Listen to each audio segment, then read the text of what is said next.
O ayan ang mga kababayan na, kakapasok lang na balita, ano? Ayan, ito ay pagbobotohan na po kung talagang tatawid pa sa next Congress itong gusto nilang mangyaring impeachment trial kay Vice President Sara Duterte. No? Habang tayo ay nagluluto dito, meron tayong ginagawa. Abay, sobrang nakaka-excite itong mga pangyayaring ito dahil yan si Risa Hontiveros mga kabayan ay gustong-gusto niya talaga na agad-agad na kasi nga forthwith daw. Dire-diretso na agad-agad na hindi na dadaan pa sa boto pero nananatili at naninindigan itong si Senate President Chis Escudero na hindi po ganun, no? Kailangan dumaan tayo sa proseso. Kailangan natin magbotohan, no? Dalawa lang yan sila no? Andyan si Coco Pimentel, Risa Hontiveros, pero talagang hindi agad-agad nakalusot itong mga, alam mo yung atat na atat. Samantalang si Coco Pimentel, patapos na yung ano niyan kasi nga natalo. Ito namang si Risa Hontiveros, gustong-gusto niya talaga magkaroon ng impeachment kasi kampante siya na parang mananalo yata siya sa 2028 presidential election. Kaya gusto niyang ma-impeach si Sara Duterte para sure win at sure ball. Ganun po ang kalakaran ngayon. So balit, hindi nga nasunod yung gusto nila mga kababayan natin. Kaya mag-abang-abang tayo mamaya-maya at malalaman na natin yan kung sino ba talaga ang mananalo.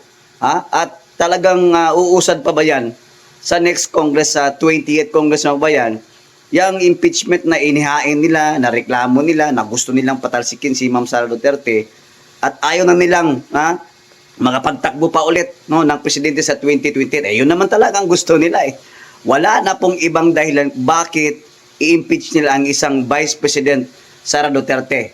Kauna-unahang mangyayari sa kasaysayan po ng ating bansang Pilipinas na na-impeach ang Vice President ng ating Republika. Hindi ba kayo nagtataka dyan? Bakit itong si VP Sara Duterte lang ang lagi nilang tinitira at ang mga Duterte 125 million na confidential funds? Yun ba yung gusto ninyong mangyari dahil dyan at kung ano-ano ng mga pinagsasabi ninyong paninira na panglulustay at kung ano-ano ka? Ano pala ang ginawa ng Bongbong Marcos?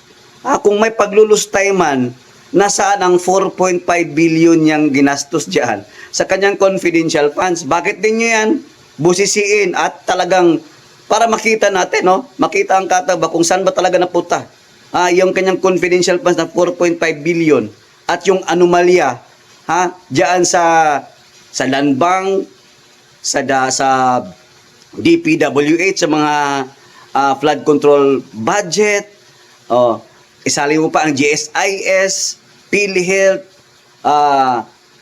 DBP, ang dami po, SSS, at yung anomalya sa loto, sa sweepstake na kung saan, milyon-milyon ang nananalo na kunwari may nanalo sa loto. Di ba? Magtataka ka, bakit ang daming nananalo sa loto? Halos sa isang linggo, ilan ang nananalo? Kasi nga, nakitaan na ng anomalya. So, bakit si Sara Duterte ang palagi ninyong tinitira? Bakit hindi nyo tingnan? Yun pa nga lang sa paggawa ng budget sa 2025. No? Yung 6.3 trillion mga kabayan natin, wala ngang, may mga blanco nga doon. Yan pa lang. Yan po ay paglabag, yan po ay kailangan busisiin, yan po kailangan ay tingnan at imbestigahan.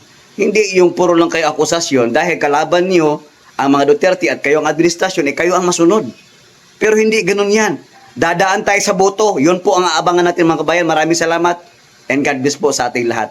Solid tayo, Duterte. Ang mga kongresista tila nasasanay na diktahan ang Senado kaugnay sa gusto nilang mangyari sa impeachment. Pwes kung trabaho ng ilang mambabatas na maging sunod-sunuran kay Speaker Romualdez na gusto klaro itong impeachment na ito, hindi namin trabaho yan sa Senado. Hindi ko rin trabaho yan bilang tagapangulo ng Senado. Para sa akin, gagampanan namin ang aming tungkulin ayon sa aming paniniwala na tamang proseso na naaayon sa batas. Nung inupuan nila na mahigit 2 buwan itong impeachment complaint, may narinig ba sila sa amin? Nakalagay din sa rules nila immediately ibibigay ng SecGen yung impeachment complaint sa Speaker. Hindi nila ginawa yon sa loob ng mahigit 2 buwan. May narinig ba silang reklamo sa amin? Ginalang namin ang kanilang pasya, proseso at pagdidesisyon. Yan sana ang inaasahan ko rin sa kanila. Subalit maging ganun pa man, hindi ko pwede silang gawin, piliting gawin o hindi gawin ang partikular na bagay. Gayon din sila. Kung nais nila maging sunod-sunuran sa gusto ng kanilang speaker, pues hindi po namin trabaho yan. Sir, bakit sa tingin ninyo may ganong posisyon si Speaker? What is it into? Siguro naman, klaro naman yun nung simula't simula na wala namang magaganap at mangyayari sa Kamara, lalo na't ganong karaming boto kung hindi yan sinang-ayunan ng Speaker. Oh, ano na mga kabayan? Ano sa tingin ninyo? Uusad pa ba yan sa 28th Congress o hindi na? Kasi ako for me, kahit matuloy man yan or hindi, uusad or mananalo yung boto na hindi na po yan tatawid pa sa 28th Congress, hindi po apektado si Ma'am Sara Duterte dyan. Bakit kamo?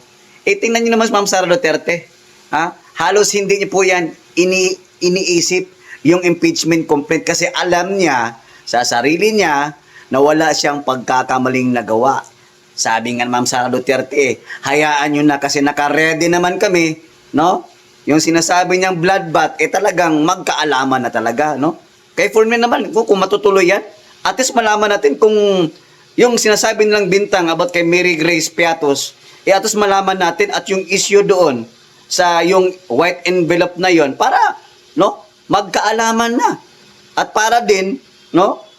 Malaman natin kung sino yung nasa likod niya, yung may paratang niyan, at kung saan-saan nila nakuha yung ganyang mga paninira sa ating Vice Presidente. Hanggang dito na lamang mga kabayan, ang tayabayanan po natin, yung balita, no? Kung talagang uusad pa ba yan o hindi. But for me, kung ako lang tatanungin, hindi na yan uusad mga kababayan natin.